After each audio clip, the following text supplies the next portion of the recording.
Welcome back to 12 Days of Crocheted Ornaments. Today we're going to be making this little fiber artist crafter basket ornament. For yarn, I'm going to be using this. It's kind of like a cotton blend yarn. They call it a size 4. It's slightly thinner than a size 4, I find, but you can absolutely use a standard acrylic size 4 yarn for this project. You're also going to need a 3.5mm hook, needle, scissors for putting everything together. You're going to need, for your accessories for your basket, whatever kind of cute scrap yarn you have lying around. This is just when you have those little bunches of yarn that you don't want to throw away but you don't know what to do it with, save it for these. These are just toothpicks, and then if you want to make a little tiny crochet hook like this one, you're going to need a Christmas ornament hook, some needle nose pliers here so you can bend it up, and then to make my handle, I use some bakeable clay, but you could also use air dry clay if you had it. You could wrap around some yarn, kind of get creative, use whatever you have. Let's get to the basket itself because I know that's why we're all here. We are going to start with a slip knot, and you are going to chain 4. For your first row, you are going to do 2 single crochet, and then you are going to put a triple increase in this last stitch here. What that means is you're going to put 3 single crochet into that same stitch, and then instead of turning around and working the other way, we're going to start to work this in the round. We're going to keep going into this next loop on the other side of the hook. You're going to put a single crochet and then another single crochet, and then this last little loop here you're going to put another triple increase, so that is 3 single crochet. For row 2, you are going to do 2 single crochet, and then you are going to do 3 increases at the top of your oval here. So that's going to be 2 single crochet in this stitch, 2 in this stitch, and 2 in this one.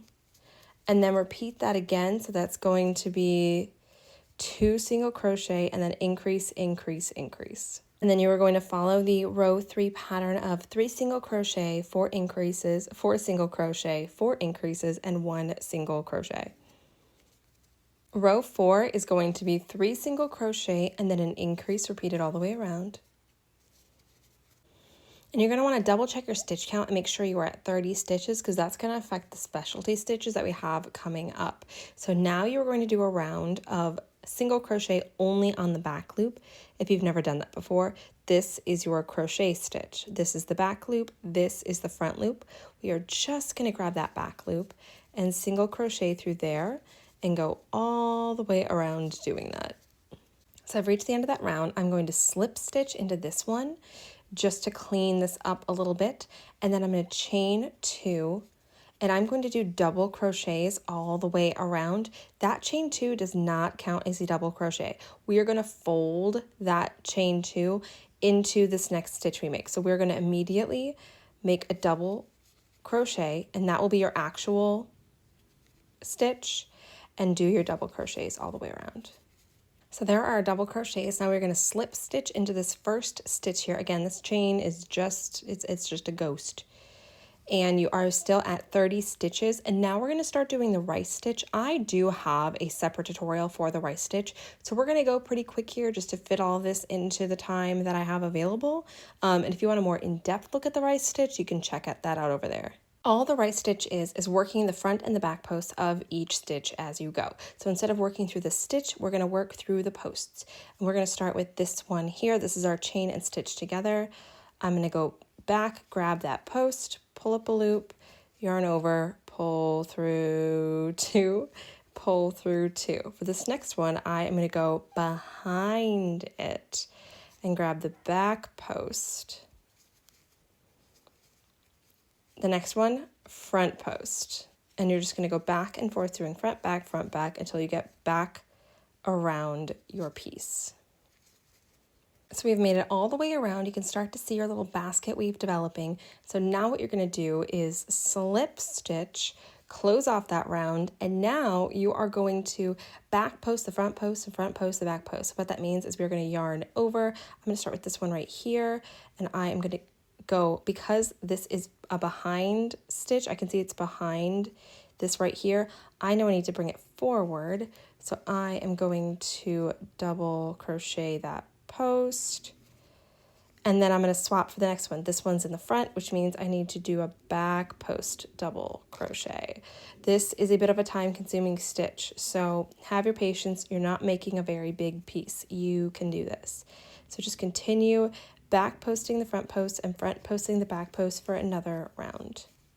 I have once again slip stitched into my beginning, and I am going to do a back post into this stitch and get the next round going. This back joining is going to be a little bit funky looking. This stitch does not condone itself well to being worked in the round. It just doesn't love it that much, but trust me, your basket's going to be gorgeous.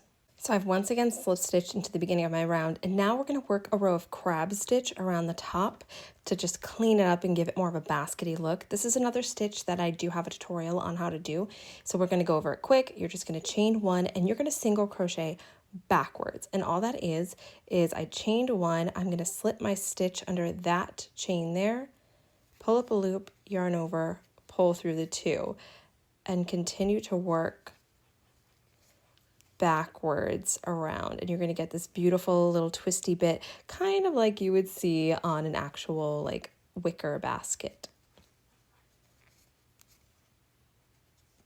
So we have basket woven and crab stitched all the way around. Here's the front of our piece. Now we are going to do our handles.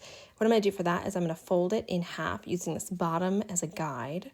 And then on one side of that fold, I am going to chain into it. And I am going to chain 23 stitches and attach myself at the equal point on the other side. So right here. Once you've attach yourself to the other side, you're going to single crochet back to build yourself up a little bit of strength in this handle. Once you have single crocheted across, you are going to single crochet back into the original spot just to secure your handle, and then you are going to make yourself a very, very, very, very, very long tail, because you are going to use that tail to wrap around the handle of the basket to once again give it more of a baskety look. And obviously this takes quite a bit of yarn, so give yourself more than you need and figure out something that you can do with the scrap, because it's easier to have a nice long tail than it is to try and weave an entire ball of yarn around this little handle. And then with it still attached, you are just going to start to wrap that tail around your handle, nice and not tight as in that, but very close together.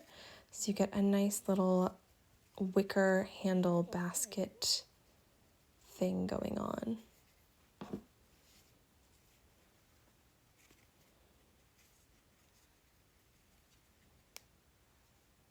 Then weave in all of your ends, fill it up with whatever tiny little balls of yarn you have hanging around.